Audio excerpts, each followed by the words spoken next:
Let us go back in time for a second, 300 years ago. Most of us would probably have died in childhood. The cotton clothes we're wearing would be a luxury for the few, just like most of our beddings.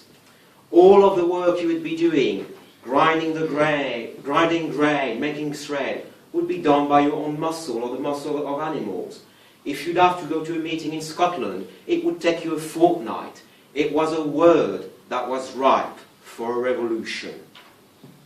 Perhaps as a result of Newton apple falling onto the earth, something changed, and suddenly innovators, scientists and engineers started to see the world differently and think about all kinds of solutions. For the first time in mankind's history, innate sources of power would transcend the limitation of biology.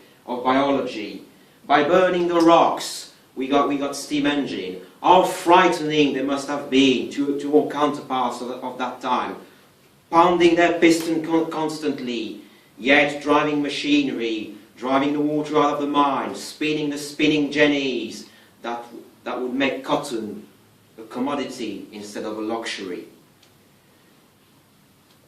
A mere decade ago, Napoleon himself called them an utter nonsense. Great steamship would start to sail against the wind, fighting Poseidon's winds with Promethean fire. Oceans were now bridged for good, and voyages that took months now took weeks, opening countless places for exploration, trade and industry.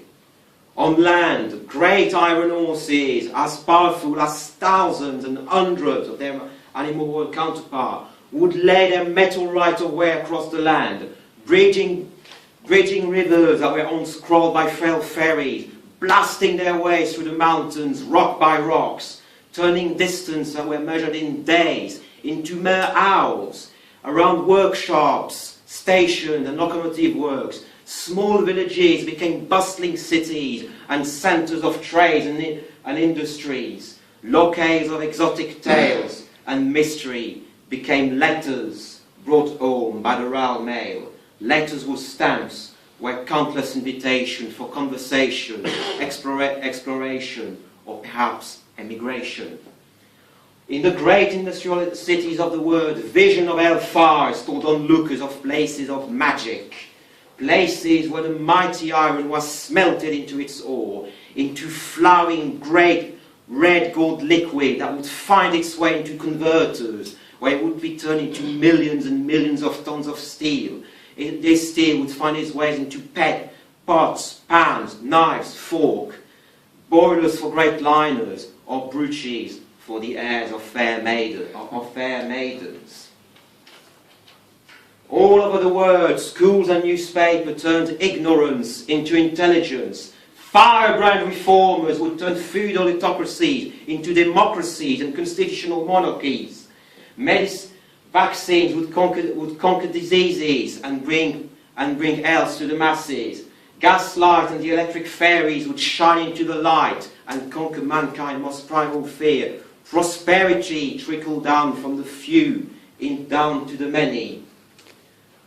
The Promethean fires of mankind's genius was now unleashed, and for every problem there was now a solution, whether for diseases, engineering. The world was conquered. Australia joined the modern world. Great empires spawned across the earth, bringing peoples and culture all together, opening new eras for trade, exploration and industry.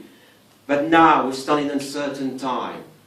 So we can gaze our wonder into the past, but let the past be an inspiration for the future about what lies ahead. Let us look at the star that seems so distant to us, so distant, just like Australia was 300 years ago, but which for our child will probably just be like a bus journey home. Let us look at the ocean and transcend the limitation of geology by burning them. Let us realize, as John Bodin said, that mankind is the only true source of wealth. Let us, ladies and gentlemen, not fear the future. Thank you.